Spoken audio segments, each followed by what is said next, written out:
अब सोचिए जरा, इलेक्शन से जस्ट पहले अगर किसी स्टेट में वोटर लिस्ट के साथ कुछ ऐसा हो जाए जो पहले कभी हुआ ही ना हो, तो सवाल उठना लाजमी है। और आज वेस्ट बंगाल में एग्जैक्टली वही हो रहा है।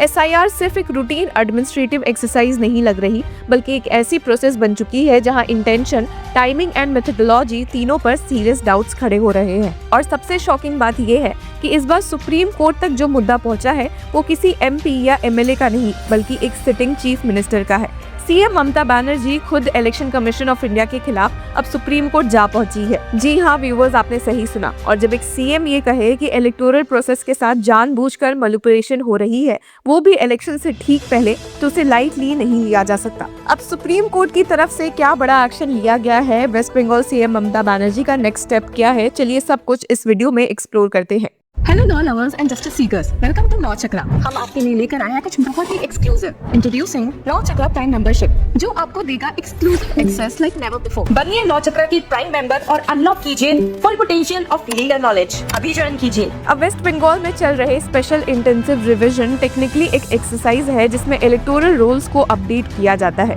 डेड वोटर्स के नाम हटाते हैं, डुप्लीकेट एंट्रीज चेक होती है और जेन्युइन वोटर्स को वेरीफाई किया जाता है। पेपर पे न्यूट्रल और जरूरी प्रोसेस लगता है, लेकिन प्रॉब्लम यहाँ प्रोसेस से ज्यादा उसके तरीके पर है। CM ममता बनर्जी का एलिगेशन ये है कि जो तरीका ECI ने वेस्ट बंगाल में अडॉप्ट किया है वो ना सिर्फ अनप्रेसिडेंटेड है, बल्कि सेलेक्टिव एंड लीगली क्वेश्चनेबल भी है। सबसे पहले और बड़ी बात, माइक्रो ऑब्जर्वर्स। अब इस केस में मामले तब बिगड़ गए जब CM ममता बनर्जी ने अपना 6th letter since the November 4 SIR roll out में CC ज्ञानेश कुमार को लिखा कि for the first time in the electoral history of India, West Bengal में लगभग 8,100 माइक्रो ऑब्जर्वर्स डिप्लॉय किए गए हैं SIR के दौरान। और ये माइक्रो ऑब्जर्वर्स कोई ट्रेंड क्वासी जुडिशियल ऑफिसर्स नहीं है, ना ही उनके रोल, पावर्स या अथॉरिटी को किसी लॉ में क्लियरली डिफाइन किया गया है। Representation of the people act 1950 हो या रजिस्ट्रेशन ऑफ इलेक्टर्स रूल्स 1960, कहीं भी माइक्रो ऑब्जर्वर्स को इलेक्टोरल रोल रिवीजन के डिसीजन मेकिंग प्रोसेस का हिस्सा नहीं बनाया गया है। CM ममता बनर्जी का क्लियर आर्ग्यूमेंट ये है कि इलेक्टोरल रोल्स मेंटेन करने की स्टैट्यूटरी रिस्पॉन्सिबिलिटी सिर्फ EROs और AEROs के पास होती है।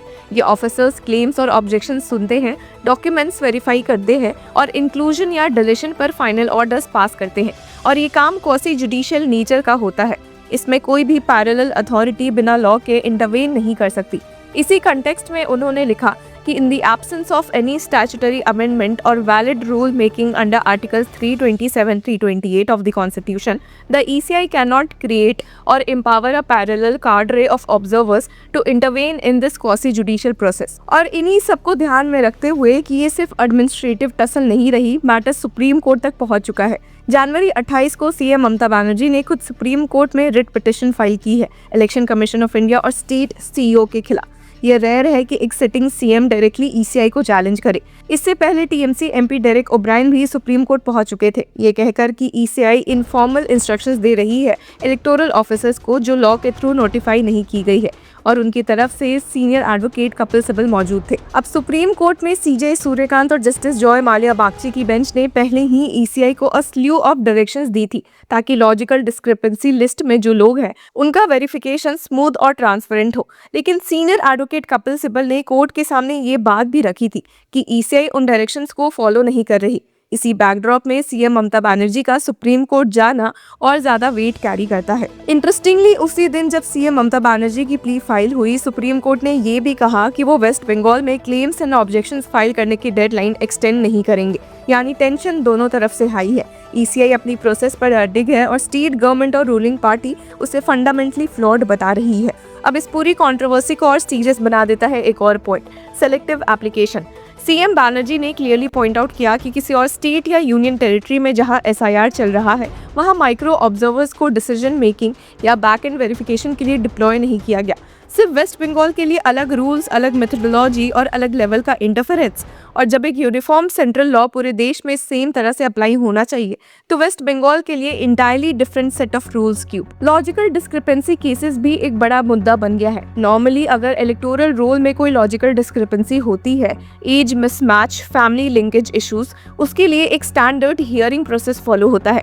लेकिन CM ममता का कहना है कि वेस्ट बंगाल में हियरिंग्स का तरीका, डॉक्यूमेंट एडमिसिबिलिटी और डिस्पोजल प्रोसेस बाकी स्टेट से बिल्कुल अलग है। फैमिली रजिस्टर्स, डोमिसाइल सर्टिफिकेट्स जैसे डॉक्यूमेंट्स को जिस तरह से यहाँ ट्रीट किया जा रहा है वो स्टैट्यूटरी प्रोविजंस के अगेंस्ट है। उन्होंने लिखा कि it is deeply disturbing that an exercise governed bye a uniform act and rules applicable across the country is being implemented differently across state. इसके बीच एक और सीरियस एलिगेशन आती है, त्रिपुरा काडरे के आईएएस ऑफिसर्स का अपॉइंटमेंट। सीएम ममता बनर्जी के मुताबिक जनवरी 10, 2026 के लेटर के through 4 IAS officers from Tripura cadre को ऑब्जर्वर्स बनाया गया। साथ ही सेंटर से और वेस्ट बंगाल से भी ऑब्जर्वर्स आए। कुछ observers allegedly chief electoral officer West Bengal के ऑफिस से काम कर रहे हैं और ईसीआई पोर्टल को ऑपरेट कर रहे हैं। ये सब बिना किसी क्लियर स्टैट्यूटरी बैकिंग के।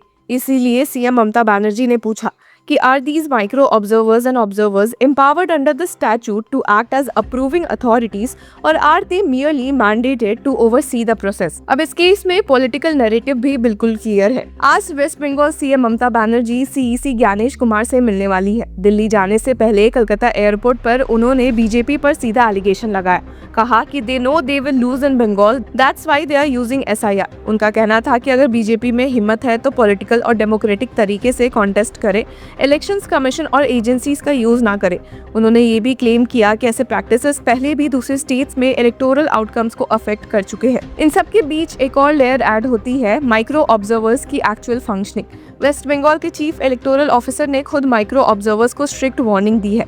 उन्होंने कहा कि अगर माइक्रो ऑब्जर्वर्स अपनी ड्यूटी में नेग्लिजेंट पाए गए तो डिसिप्लिनरी एक्शन होगा। सीईओ के लेटर के मुताबिक किसी केसेस में micro observers hearing properly observe नहीं कर रहे, इलेक्टर्स के सिग्नेचर्स वेरीफाई नहीं हो रहे और बेसिक प्रोसीजरल लैप्सेस हो रहे हैं।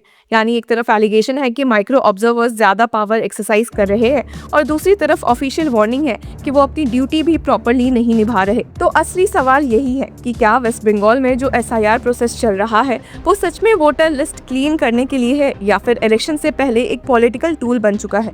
और जब एक सीएम सुप्रीम कोर्ट जाकर ये कह रही हो कि ईसीआई प्रोसेस को सबवर्ट किया जा रहा है तो ये सिर्फ बंगाल का इशू नहीं रह जाता बल्कि पूरे देश के इलेक्टोरल इंटीग्रिटी का सवाल बन जाता है।